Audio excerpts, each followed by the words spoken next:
제가 어제도 이야기했지만은 서민이 서민이란 말을 혐오합니다. 이건 굉장히 이율 배반적인 거고요. 어떻게 보면 제가 늘상 이야기하는 자기 배반에 해당되는 행위다 이래 볼 수 있습니다. 서민이란 말을 싫어한다. 이것은요, 싫어한다고 우리가 서민이 아닌 게 아니죠. 제가 서민의 정의를 어떠한 권력을 가지고 있지 않고 또 더 나아가서 먹고 사는데 팍팍한 사람을 서민이라고 정의하지 않았습니까? 우리가 지금 주변에 둘러보면 먹고 사는데 팍팍하지 않은 사람이 있습니까? 집 산다고 고생하고 자식 공부 사교육 시킨다고 고생하고 자식 결혼 자금 지원한다고 고생하고 노후 생활비 부족해서 고생하고 그러다가 어쩌다가 한번 해외여행이나 돈 모아서 가고 그러면서 외식조차도 끓이는, 그래서 어버이날이나 어린이날 있는 5월달이 되면 5월달을 어떻게 넘길까 걱정하는, 그래서 통장에 잔고가 많지 않고 돈 모으기가 쉽지 않은, 부부가 한 달에 1,000만 원을 벌어도 돈 모으기가 쉽지 않은, 그게 지금 우리 서민들 아닙니까? 하물며 그것보다도 밑에 있는 사람들은 그냥 산다는 게 겨우 숨만 쉬고 살고 있죠. 그래서 제가 이야기했듯이 가구당 상위 10%의 가이드라인이 10억 5천만 원이다. 그러면 집에 있는 각종 기금속 포함해서 10억 5천이라고 하면 10억 5천 가진 사람이 상위 10%에 들어간다면 90%는 솔직히 10억 5천 이하인데 집 포함 10억 5천이라면 현금 재산이 얼마 있겠습니까? 그래서 제가 이 나라의 90%는 서민이고 어떻게 보면 14억 5천 정도가 5%인데 그 정도 있어도 집 빼고 나면 돈이 없고 노후 걱정이 있기 때문에 그것도 서민이다. 그래서 95%가 서민인 나라에서 서민이 서민이란 말을 혐오해요. 중상층이라는 거는 적어도 생활을 영위하는데 큰 부자는 아니지만 별로 걱정이 없는 사람들. 80년대, 90년대에 아파트 생활하고 중형 승용차 몰고 4인 가족의 자식 공부시키는데 어려움을 겪지 않았던 그 시대에 진정한 중산층이 있었어요. 그 이후에 집값이 폭등하고 사교육비 들어가고 이러면서 중산층은 해체되고 중산층 중에서 극소수만 중상층으로 올라가고 나머지는 대부분 이 서민이 되어버렸다는 거예요. 그러니까 중산층은 해체됐어요. 이제 서민과 빈민만 남아있다. 이런 사회 구조를 제대로 이해하면 내가 서민이라는 말을 혐오하고 꺼린다는 게 얼마나 이율 배반적이고 자가당착인가 알 수가 있습니다. 자, 이런 부분을 봤을 때 지금 보수에서 부족한 거는요, 보수가 왜 좌파들한테 고생하냐 이런 부분에서 국민의 95%가 서민이면 그 서민에 맞는 나름대로의 대중 삶의 구조에 대한 틀에 대해서 캐치프레이즈로 내걸어야 된다는 거예요. 그런데 그게 없어요. 그럼 좌파는 있냐? 이재명이가 기본사회라는 말을 선거 막판에 또 꺼냈잖아요. 지난번 대선에도 끌고 가더니만 이번에 또 다시 선거가 막판으로 가고 지지율 격차가 좁혀들자 기본사회를 꺼냈어요.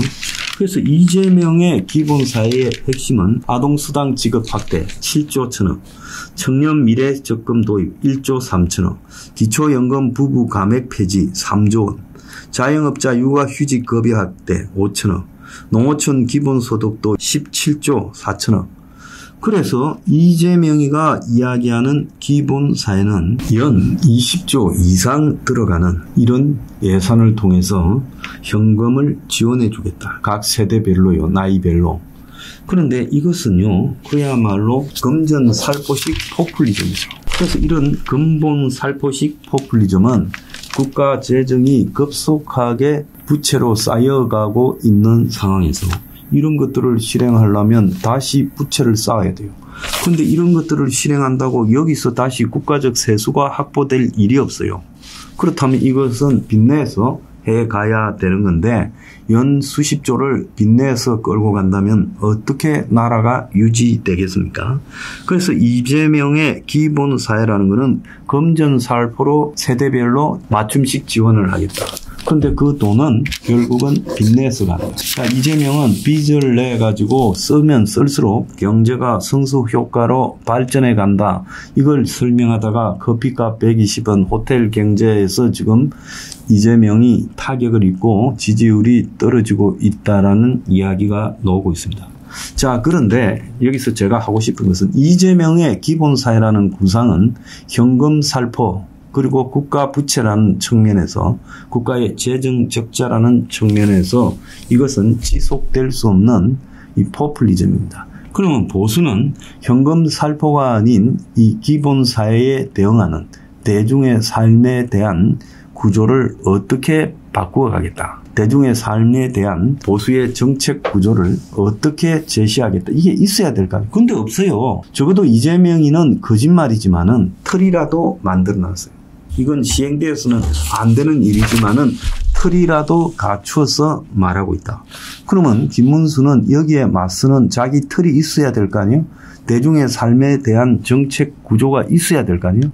그거에 저는 서민사회로 가야 된다. 기본사회 대 서민사회로 맞붙으면 이길 수 있다. 그런데 이 서민사회는 돈을 살포하는 게 없어야 된다. 원가주택에 돈 살포가 있습니까? 사교육 폐지 그리고 공교육 내 흡수에 현금 살포가 있습니까? 공공적 일자리 창출에 현금 살포가 있습니까? 그리고 보육과 요양의 공영화에 현금 살포가 있어요. 플랫폼 폐지에 현금 살포가 있어요. 더 나아가서 외노자를 갖다가 이 정리하는 부분에 현금 살포가 있어요. 그리고 오늘 보면 한국에서 열린 한 세미나에 참여한 폼페이오 전 미국 국무장관이 이런 이야기를 했습니다. 한국 대선에서는 내가 한국 사람이라면 무조건 핵무장을 주장하는 후보에게 표를 던지겠다.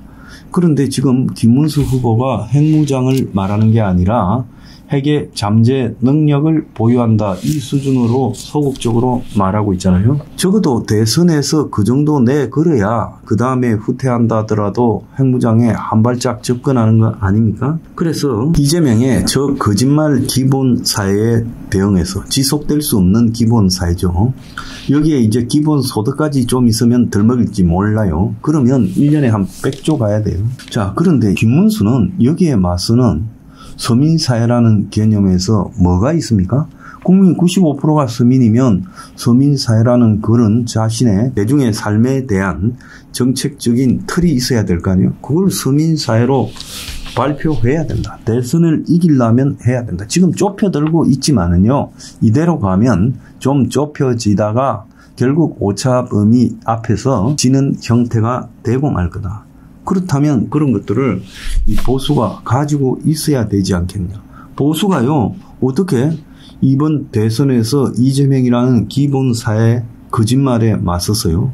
그건 이재명이가 대한민국의 국민의 삶에 대한 자기 나름대로 틀이잖아요. 그럼 거기 맞서서 보수가 생각하는 대한민국의 삶에 대한 틀을 갖다가 제시를 해야 될 거 아니에요. 그런 것 없이요, 맨날 부분적으로 단편적으로 이야기한다면 저는 이번 대선에 이길 수 없다고 봅니다. 국민은요, 거의 대부분이 서민이에요. 그러면 서민 삶의 고통을 어떻게 현금을 살포하지 않고 줄여줄 것인가에 대한 자기 주장이 있어야죠. 저들은 돈 나눠주겠다고 그야말로 나중에 죽더라도 일단 뿌리고 보자식 기본사회를 이야기하고 있습니다. 그런데 대중이 그렇게 고상하고 체면이 있고 우아할 거라고 생각해서는 안 되죠. 자, 그래서 결국은 이 대중들의 수준은요, 자기 계급 배반적이고 또 더 나아가서 금전 살포하는 것을 좋아합니다. 그러면 그거에 맞서가지고 국가가 낭비적으로 지금 빚을 내서 죽는 길로 가지 않고 서민의 삶의 구조를 유지하는 방법이 뭐냐. 그래서 서민사회라는 그런 틀을 발표를 해야죠. 내가 그 발표를 해라고 요구하고 있는 거 아닙니까? 그래서 발표만 하면 이기니까 그래서 그 발표를 갖다가 해라. 그래서 발표를 안 하면 보이콧 하겠다. 대선을 그렇게 버티고 있는 거죠. 왜 안 합니까? 기득권하고 연결돼서 안 합니까? 지금 김문수의 노동정책이나 이런 부분에 일부 기득권의 의식을 하고 있다라는 비판이 있잖아요. 그래서 이거 왜 못합니까? 김문수가 서민이라는 거는 옛날의 이야기고 이제 김문수는 기득권의 대리인입니까? 이걸 못한다면 국민 95%의 삶을 혁신적으로 개혁시켜 줄 수 있는 가치를 포기한다면요. 그건 숫골이에요. 자, 한번 봅시다. 하는지 안 하는지.